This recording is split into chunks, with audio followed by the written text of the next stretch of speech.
오늘 우리가 함께 읽은 성경의 말씀은 아니지만 레위기 19장에 보면 너희의 하나님인 나 주가 거룩하니 너희도 거룩해야 한다라는 말씀이 나옵니다.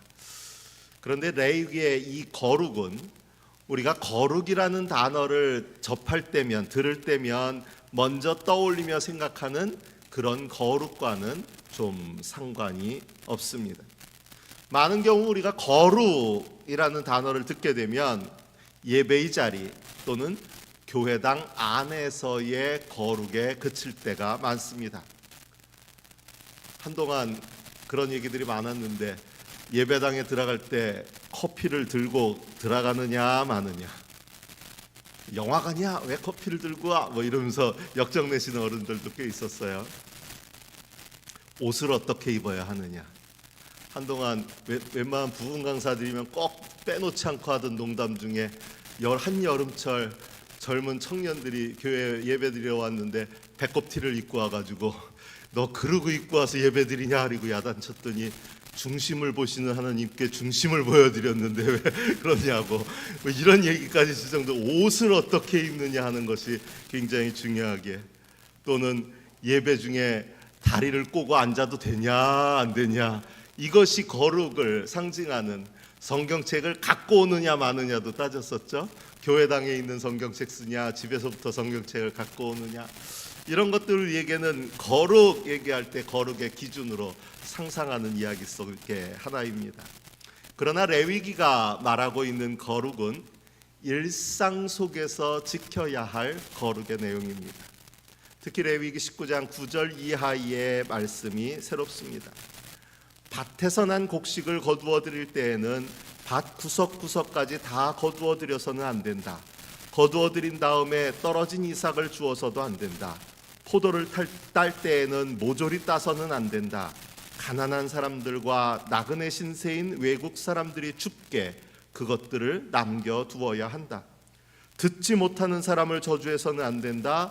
눈먼 사람 앞에 걸려 넘어질 것을 놓아서는 안 된다. 남을 헐뜯는 말을 퍼뜨리고 다녀서는 안 된다. 이웃의 생명을 위태롭게 하면서까지 이익을 보려 해서는 안 된다. 우리가 생각했던 거룩과는 좀 거리가 있는 내용들 아닙니까? 그러면서 레위기서는 이 모든 것을 종합하면서 18절에 너의 이웃을 내 몸처럼 사랑하여라 라고 마무리 짓고 있습니다. 이것이 우리가 하느님의 거룩을 닮아 가야 할 모습이라는 이야기입니다. 어느 한 사람은 사과한다고 전 국민을 TV 앞에 불러놓고도 뭘 사과해야 할지도 몰라서 내가 뭘 사과해야 할지 알려주면 사과하겠다라고 얘기하는 그 사람과는 좀 다르지요? 거룩의 내용이, 우리가 거룩하려면 어떻게 살아야 할지를 매우 구체적으로 알려주는 말씀으로 레위기는 쓰여져 있습니다. 저는 이 말씀을 읽다가 땀 흘려 수고해서 농사 짓고는 추수할 때 자기 밭에 한 모퉁이를 남겨두는 그 농부의 마음은 과연 어떤 마음일까 하는 생각을 해보았습니다. 사실 오늘 설교의 이 앞부분은 청파교회 김기성 목사님 부임으로 김재영 목사님이 부임하셔서 했던 설교의 한 부분이 인상적으로 여겨져서 제가 이 레위기서 19장의 말씀을 인용했습니다. 특히 오늘 주보에도 올린 한평 출신이죠, 박노해 시인의 이 감사한 죄라는 이 시를 인용하기 위해서 이 레위기서 19장을 인용해 봤습니다. 이 시의 내용이 이렇습니다.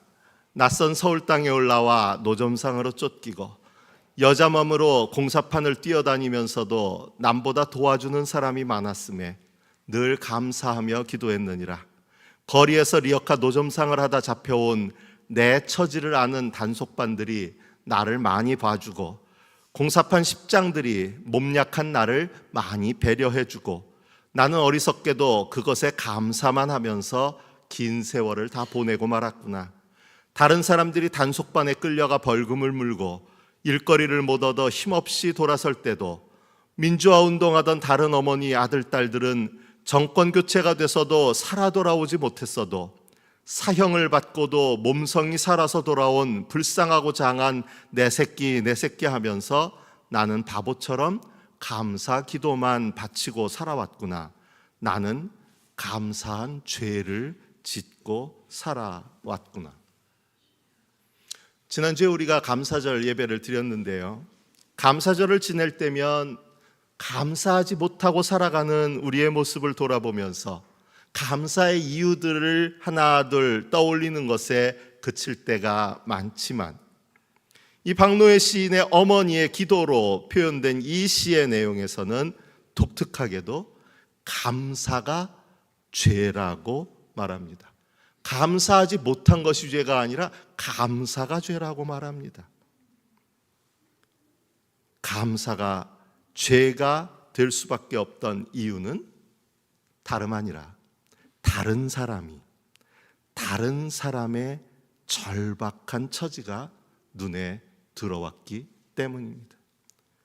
나는 사람들이 나를 많이 봐주고 나를 많이 배려해주고 내 자식은 사형 선고를 받고도 살아 돌아와서 너무너무 감사하다고만 생각했는데, 그 감사를 들이다 눈을 들어 다른 사람을 보니 다른 사람들은 벌금을 물고 직장을 못 구해서 힘겹게 살아가고 있고, 심지어는 아직도 돌아오지 못한 자녀를 기다려야 할 서글픈 부모들이 있는데, 나한텐 감사할 일 있다고 내 처지만 바라보며 감사한 것이 죄였구나, 다른 사람 처지 돌아보지 못한 내 죄였구나 고백하는 그런 시였습니다. 다른 사람을 돌아보지 못한 것, 다른 사람의 절박한 처지를 내 마음에 담아두지 못한 것, 그게 죄라는 이야기입니다. 사실 현대를 살아가는 우리들에게는 어울리지 않는 태도입니다. 무한 경쟁의 시대, 각자 도생의 시대에는 옆을 바라볼 겨를도 없이 오직 앞만 바라보고 남이야 어찌됐든 자기 살 길만 찾아서 발버둥 쳐야 한다는 것이 남에게 뒤처지지 않기 위한, 도태되지 않기 위한 삶의 태도로 여겨지는 것이 오늘 우리가 살아가는 시대이기 때문입니다. 그런데 감사가 죄라니요, 다른 사람의 딱한 처지라니요, 그런 것쯤은 보아도 못 본 채 눈을 돌려야 하는 것 아니겠습니까? 그런데 여기 차마 그러지 못하는 사람들이 있습니다. 마음이 모질지 못해서 타신 그런 사람들이 있습니다. 바로 그 마음이 추수할 때 밭 한 굿 기퉁이를 비워두는 농부의 마음입니다. 저는 오늘 그 마음을 오늘 룻기서의 보아스에게서 그리고 나오미에게서 발견합니다.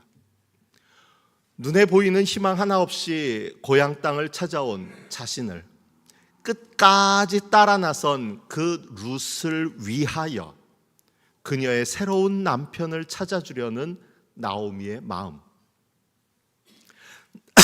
낯선 모압 여인이지만 그를 눈여겨보고 그에게 친절을 베풀며 결국에는 그녀를 자신의 아내로 받아들이는 보아스의 마음이 바로 그것입니다.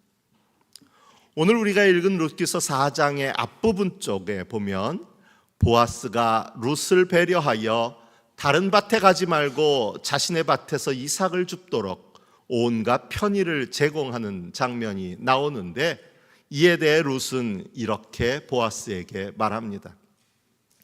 저는 한낱 이방 여자일 뿐인데 어찌하여 저 같은 것을 이렇게까지 잘 보살피시고 생각하여 주십니까? 물론 이 부분은 굉장히 부드러운 어투로 되어져 있는 부분인데, 만일 요즘 드라마 작가들이 이 부분을 쓴다면 뭐라고 쓸까 혼자 상상해 봤어요. 당신 무슨 꿍심이 있어서 나한테 이렇게 잘해주는 거예요? 뭐 이러고서 한번 흘겨보지 않았을까 싶습니다. 그런데 이에 대해서 보아스는 이렇게 답을 합니다. 남편을 잃은 뒤에 댁이 시어머니에게 어떻게 하였는지를 자세히 들어서 다 알고 있어. 댁은 친정 아버지와 어머니를 떠나서 태어난 땅을 떠나서 엊그제까지만 해도 알지 못하던 다른 백성에게로 오지 않았소?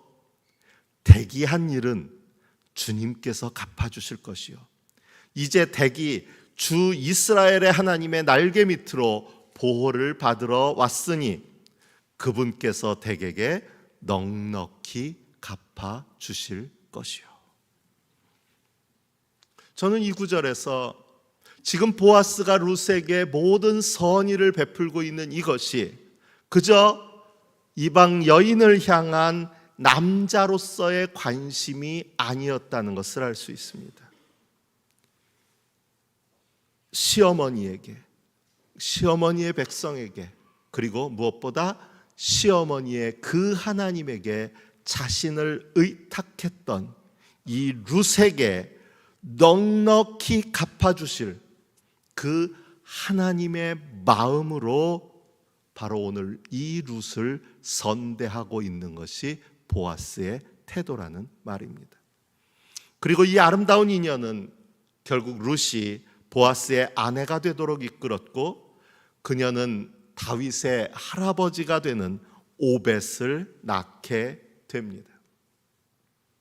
누구 하나 거들떠 보지 않을 홀로 된 이방 여인, 어쩌면 비참한 삶을 살아갈 수밖에 없던 그런 룻이었지만 그런 그녀를 주님의 마음으로 바라본 나오미가 있었고 또 보아스가 있었기에 그녀는 이스라엘 가문의 위대한 어머니가 될 수 있었습니다. 오늘 우리는 복음서에서 다시 이런 예수님의 마음이 무엇을 보게 하는지를 발견하게 됩니다. 세상 사람들의 눈은 온통 화려한 예복에, 회당의 높은 자리에, 잔치의 윗자리에 맞추어져 있습니다. 요즘의 문화는 무엇을 먹고 무엇을 마시고 무엇을 입을까 하는 것을 넘어서서 무엇을 먹는지를 보여주고 어디에 사는지를 보여주고 무엇을 입었는지를 보여주는 것에 온통 마음을 쏟습니다. 유튜브로, SNS로 화려한 자신의 모습을 자랑하고 싶어하고 온갖 명품 브랜드를 뽐내는 마네킹처럼 치장합니다. 회당에 들어와서도 헌금함에 돈을 많이 넣는 부자에게만 관심합니다. 그러나 예수님은 누구 하나 눈여겨보지 않을, 아마도 매우 허름했을 것이고 아마도 매우 지쳐 보였을 것인 그 가난한 과부, 고작 헌금 한 고드란트, 랩돈 2잎을 넣은 그녀를 주목하십니다.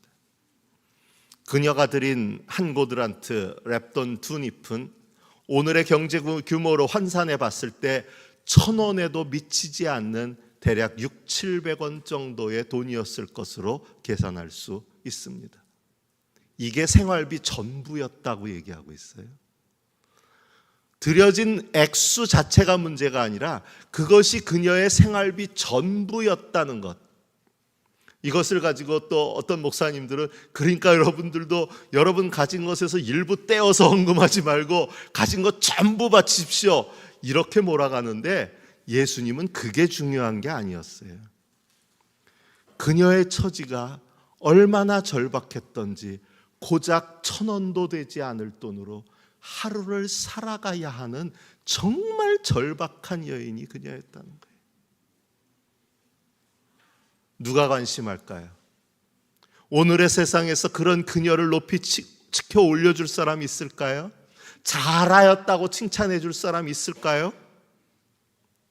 아마 죄송하지만 그런 그녀가 교회당 의자 내 옆자리에 와서 앉으려고 하면 조금 옆으로 피해지게 되는 것이 오늘 우리의 심성 아닐까요? 그런데 예수님은 그런 그녀를 주목하시고 이 가난한 과부가 어느 누구보다도 더 많이 넣었다라고 그녀를 인정해 주시고 칭찬하십니다. 이것이 주님의 마음이고 이것이 주님의 눈길입니다. 저에게는 너무나도 아쉽게 이 세상을 일찍 떠난 1년 전 이 세상을 떠난 친구고 스승이고 마음에 빚이 된 목사가 한 명 있습니다.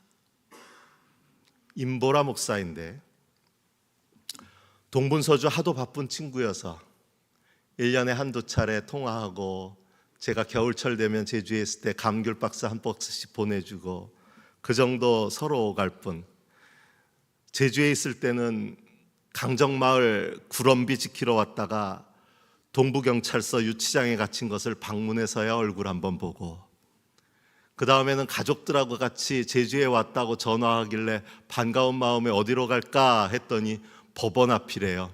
오늘 재판 있는 날이라 가족 식구 다 데리고 제주 여행 삼아 내려왔다고, 재판 받으러 왔다고. 그래서 또 얼굴 한번 보고, 그렇게 간간히 오가며 얼굴만 볼 수 있었던 친구, 뉴스를 통해서야 근황을 들을 수 있었던 그런 친구입니다.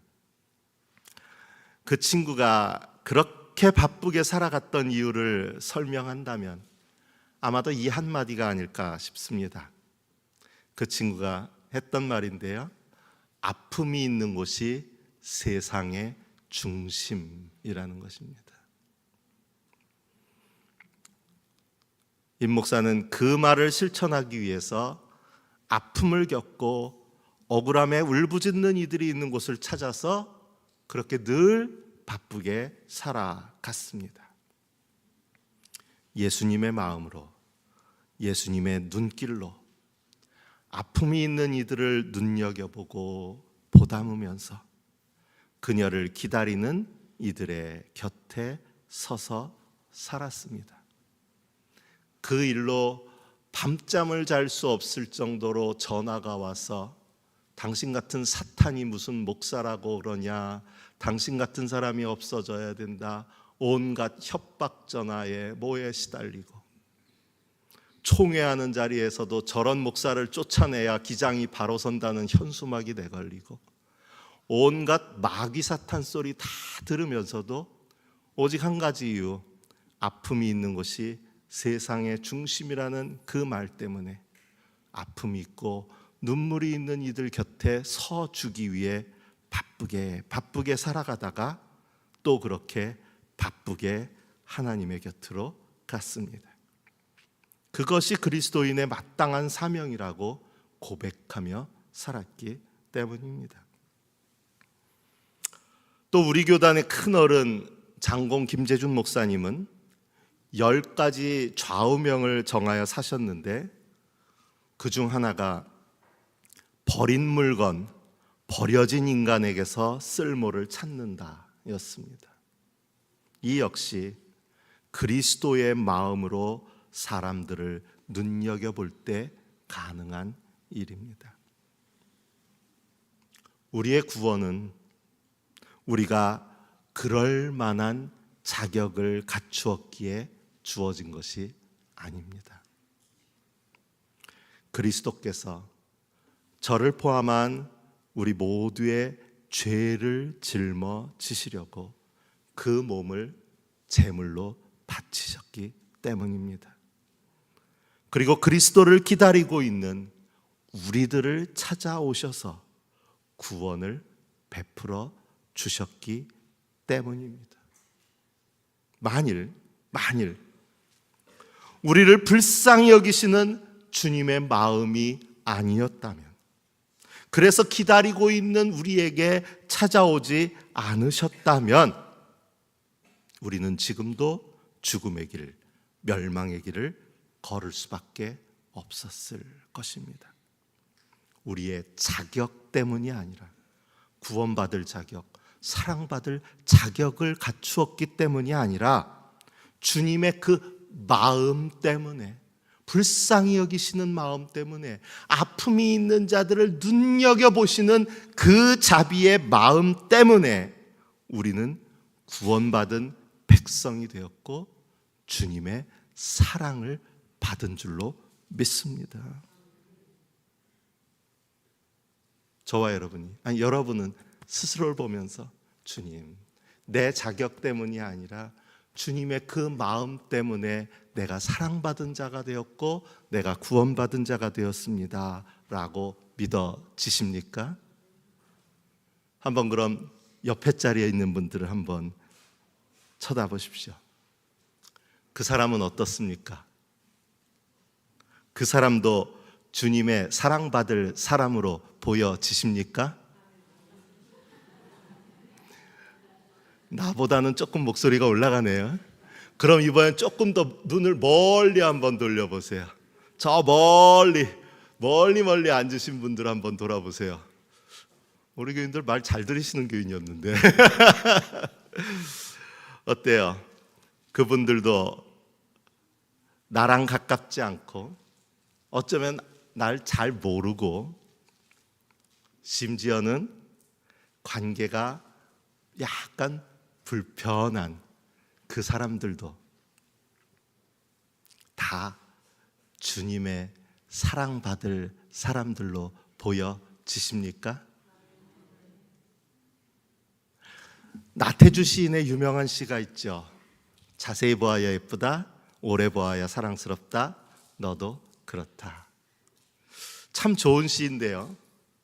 아까도 아마 쑥스러워서 그러셨을 것 같은데 그렇다고 자꾸 보고 자세히 보고 오래 보면 좀 겸연쩍잖아요.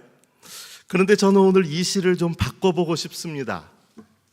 자세히 보지 않아도 예쁘다, 오래 보지 않아도 사랑스럽다, 예수의 마음으로 보면.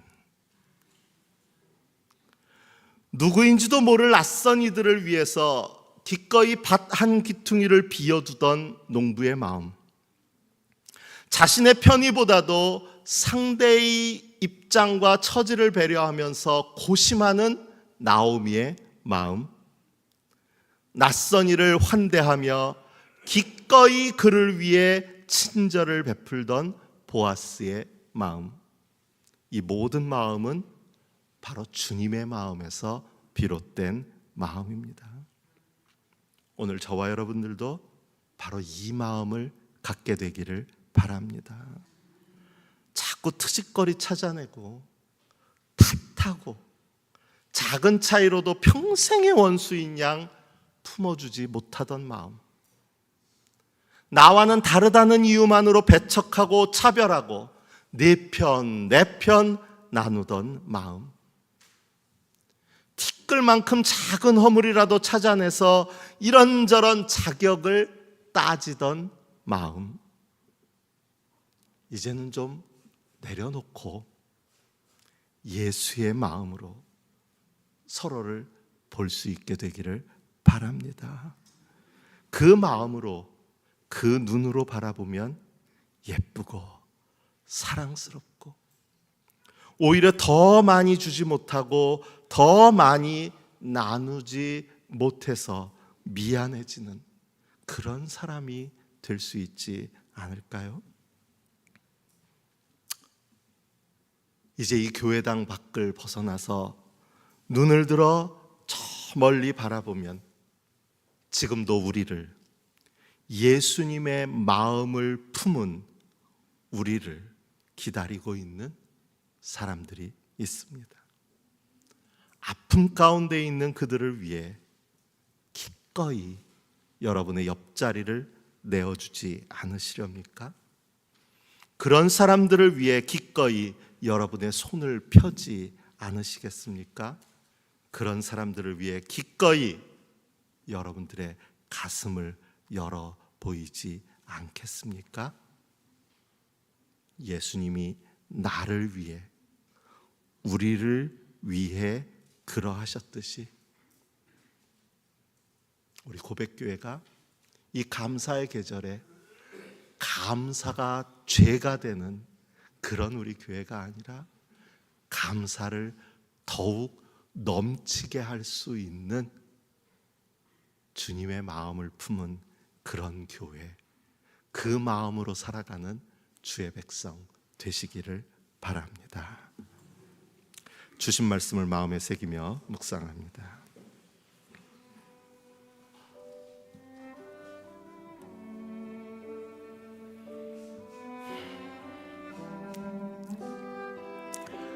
이제 댁이 주 이스라엘의 하나님의 날개 밑으로 보호를 받으러 왔으니 그분께서 댁에게 넉넉히 갚아주실 것이요